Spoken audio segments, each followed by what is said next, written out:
Today, I messed up by accidentally revealing my boyfriend's mom's infidelity. Obligatory. The story actually happened about a year ago. I, 18 female at the time, was dating a boy named Jacob, 18 male at the time. His father, early 60s, was a mechanic, and his mom, mid-50s, was a stay-at-home mom. They were a pretty typical white suburban family in the South, and had asked Jacob if they could meet me even though we had only been dating for a month. At the dinner, I met his mom, dad, older brother, older sister, and her newborn daughter. The dinner went well, and I was chatting about my volunteer work at my college's blood drive, to which his father explains that his doctor told him he was O negative and a universal blood donor. My boyfriend mentions he is also O, but his siblings casually mentioned they are both AB. I don't think anything of it because my boyfriend had mentioned that his mom was married once before and was widowed. The following conversations went like this. Me: "Oh, that's really cool. You're a really rare blood type. If you don't mind me asking, is your mom's blood type A and your dad's B, or your dad's A and mom's B?" Older sister: "What do you mean? He is O," gesturing to my boyfriend's father. Me: "Oh, I know. I was just asking about your bio father, but of course you don't have to answer if you don't want to." I then noticed his mom getting really pale, and it was in that moment I realized I messed up. Older brother: "What do you mean bio father?" Me: "I'm sorry, I didn't mean anything by it." Jacob's dad got really quiet, and looking at his wife's face, he knew instantly. I look over to Jacob, who I think was starting to put the full picture of what was happening together. Jacob's dad: "Are you saying they're not my biological kids?" Because my wife swore up and down in marriage counseling, by marriage counseling they mean with a pastor, that they were my kids and she would never cheat on me. Yeah, turns out she never had any kids from her previous marriage. Jacob's mom: "I would never cheat on you. Older sister and older brother are your kids." Jacob's dad: "Opie, why do you think they're not my kids?" I tried to excuse myself because it was very clear the cat was out of the bag, and with a quick Google search for my boyfriend, he starts cussing out his mom. She starts to sob and apologizes over and over again, and I am forced to explain 9th grade biology to his father about the fact that the only kids he could have produced were with the blood type O, A, or B, but absolutely not AB. So Jacob was the only one with the possibility of being a son. They all start screaming at one another. Older sister eventually leaves because her newborn is screaming too. His mom goes and locks herself in the bedroom, but his older brother follows her screaming, asking who his real father is. My boyfriend is trying to figure out if his dad still wants to be their father, and I eventually have a friend come pick me up. Yeah, we broke up shortly after, but not after figuring out that none of the kids produced from the marriage was his.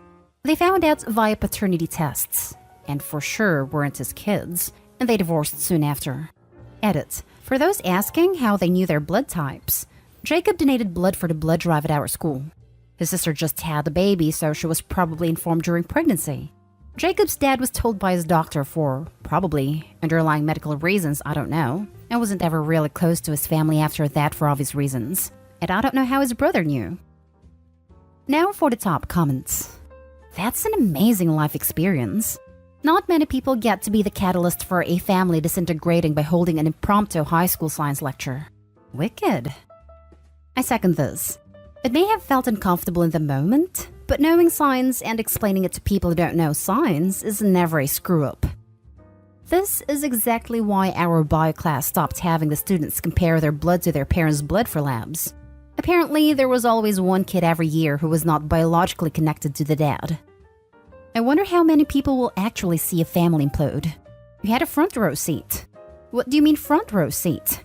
This lucky/unlucky lady was driving. Steered headfirst into the family, then got out of the car and ran away unscathed. Damn, all his kids weren't his after 18 years? Yeah, that might break me. Legitimately break me. Definitely would still love the crap out of my kids, but I think something would break inside me. The knowing that my entire reproductive life, due to 60, is a lie and the opportunity to father biological kids is long past. I couldn't talk to my soon-to-be ex-spouse again. Then I would need some therapy. I found out right around the time my little princess turned 1-year-old. I had some doubts beforehand, but didn't pursue it because I was scared of the truth. Turns out she wasn't mine, and it truly did break me and put me into a dark self-ending place in my life that I'm thankful I made it out of. There's nothing more devastatingly heart-wrenching than finding out a child whom you love so much is not yours. She's now 5 years old, and she will always be my princess and my daughter to me, no matter who or what anyone says. Her real father is in her life now, but she still calls me daddy. I have an older daughter too that is for sure my blood, and they are sisters. So I will always be part of her life and will never turn my back on her for her mother's infidelity. None of this was her fault. She is an innocent child, and she is nothing short of a blessing to me regardless of blood. Next story is titled, My 22 female dad 50 male found out my brother 13 male isn't his and is demanding that I participate in a paternity test. My brother has been having serious medical issues. I don't want to get into details, but in the midst of one of his hospitalizations, it was found out my brother is not my dad's son.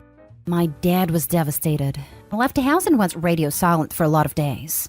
My mom 47 female knew that I was bound to talk to her sometime soon, so she admitted that she had an affair with a boss when she started working for him at age 23 and stopped working for him at 35 when he retired. The man died a few years ago, and my mom said she was sure that I was my father's child. My dad pretty much told everybody in the extended family about what we found out, so things were already starting to become a war with relatives saying their pieces. Their separation got even more bitter when my mom decided to be the one to serve divorce papers on my dad.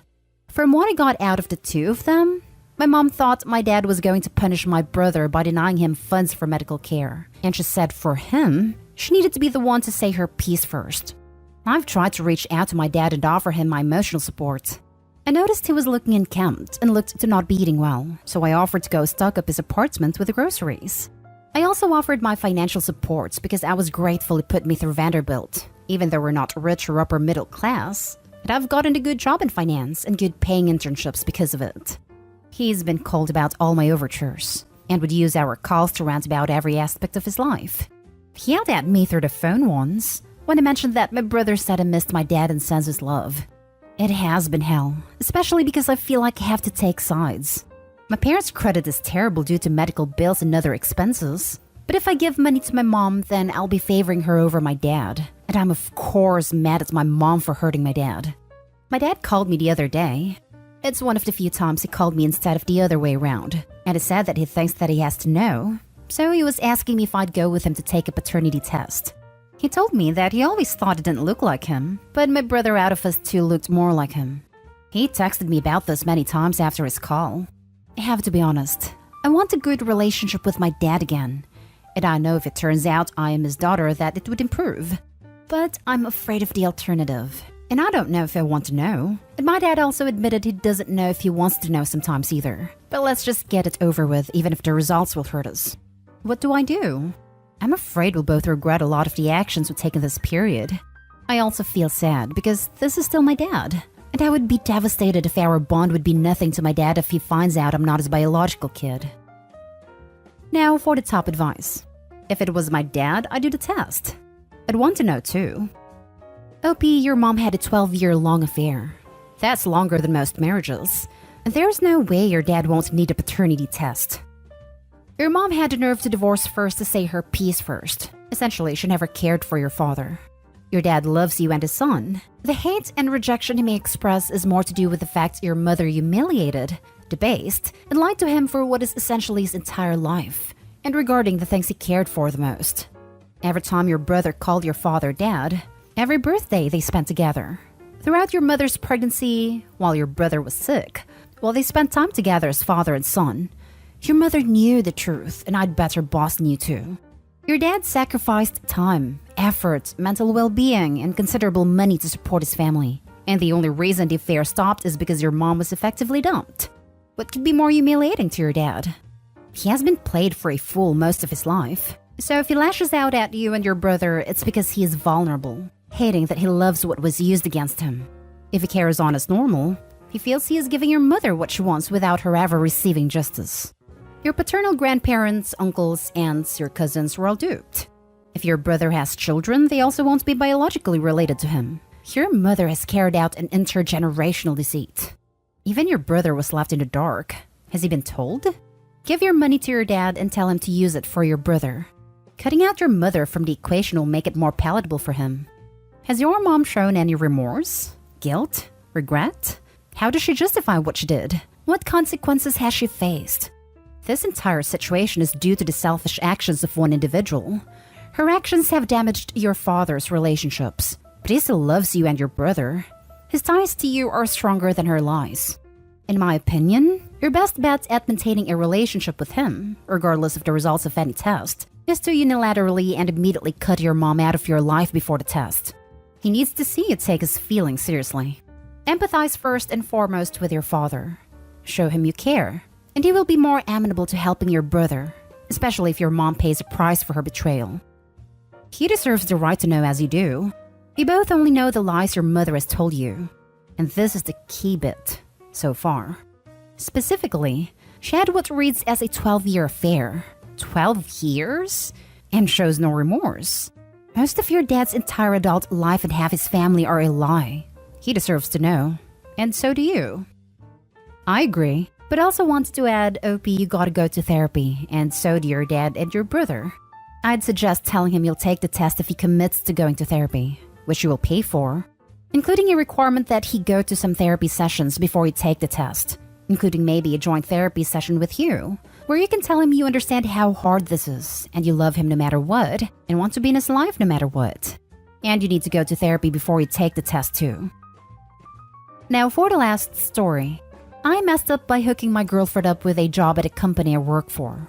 Happened years ago, but I was told to post this here. My girlfriend, at the time, and I were dating for just shy of 6 years.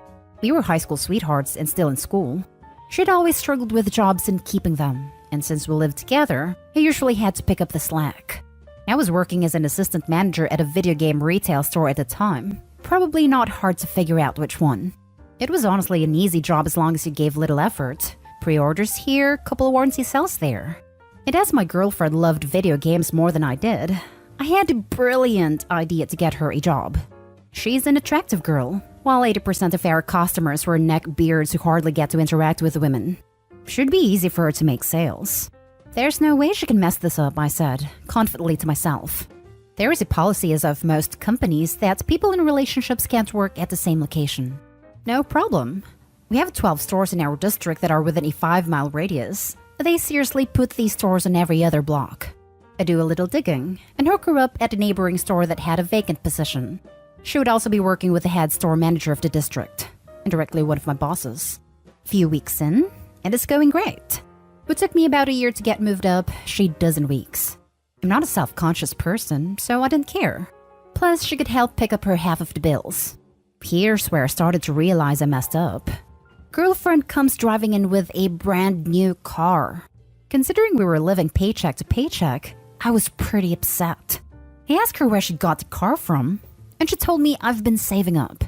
BS, but okay. I loved her, so as long as she's happy, I'm happy. Next comes in with write-ups. I started getting write-ups and customer complaints left and right. I'm a very good employee, and I very rarely make anyone upset. And I couldn't even find where these customers were coming from.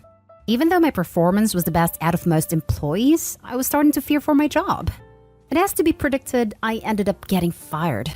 I tried to fight it, but I live in Texas, and the rules are that companies can fire anyone at any time for any reason. I'm absolutely crushed. I turned to my girlfriend for emotional support, only to find her extremely distant. She dumped me days later. Double whammy. I loved her for 6 years. She told me she felt this way for a while. Things are the same. I'm absolutely heartbroken. I'm angry, depressed, jobless. Felt like my life got flipped upside down. 1 week later, her Facebook status put her in a relationship with her boss. My boss. Not sure when it happened, but he bought her a car and then got me fired. Turns out, all the customer complaints about me originated from that store somehow. Total BS. I set her up to absolutely screw me over and to bone my boss. Edit. Perhaps the biggest screw-up is the fact I didn't sue. I was such an emotional wreck from everything that it didn't even cross my mind. But I'm doing pretty well for myself now, and whatever money I'd get would be worth bringing her to court for. Just the thought of seeing her sends chill down my spine. Now for the top comments before the little update. Damn, like she couldn't just leave you? For what reason did that guy have to get you fired first? I can't imagine how you were feeling after that. She probably got his old job since she couldn't suck up to her boss and work at the same location as him. Damn, now I'm sad. For those asking why sad, I appreciate that Opie's doing better now and I'm happy for him, truly. I wrote the original comments prior to edits detailing his happiness and moving on. Not only that though, I'm going through something similar to his story. I'm sure the moment of impact was awful and the suffering was intense at the time. Still, I'm glad things have gotten better. She sounds crazy. Better it happened now than later, when you were married and she tries to take half your stuff. Yeah, this happened for a reason, and he dodged a bullet there. Update. A couple of you guys were wondering, but they dated a few months and broke it off. Neither of them work for the company anymore. A little detail I forgot to mention that when she came to take her stuff from our place, he was helping carry the stuff to her car. That was probably the most gut-wrenching moment for me. Both of them are POS. I really appreciate all the positive feedback. I've been mostly over it, but the love really helps. Some of you guys are asking where she's now. She's doing alright. She's engaged to one of my old high school friends. Also slightly suspicious. Still driving the same car too, from the looks of it. I'm doing pretty well for myself. But if there's any happy ending to this, is that I'm genuinely happier than I've ever been in my life. Again, I really appreciate the positive messages. Reliving and retelling the story made me angry and I missed a few details. I can't prove that he bought her a car, but I was pretty aware of her finances, and she couldn't afford a new car without significant help. It wasn't a fancy car. It was a new Prius that was worth about $18,000 in addition to trading in her old car. And the rumor around the block was that he did in fact help her. I was not a perfect boyfriend. I got upset at silly things. I could have been more attentive, but I never raised my voice, and I was very loyal. The course of when she got promoted to when she got the car was roughly 3 to 4 months. The separation and firing happened about 2 months after that. I didn't clarify that detail. The boss was a DM in training, recently got promoted, and the kind of guy that would spend money to impress a girl.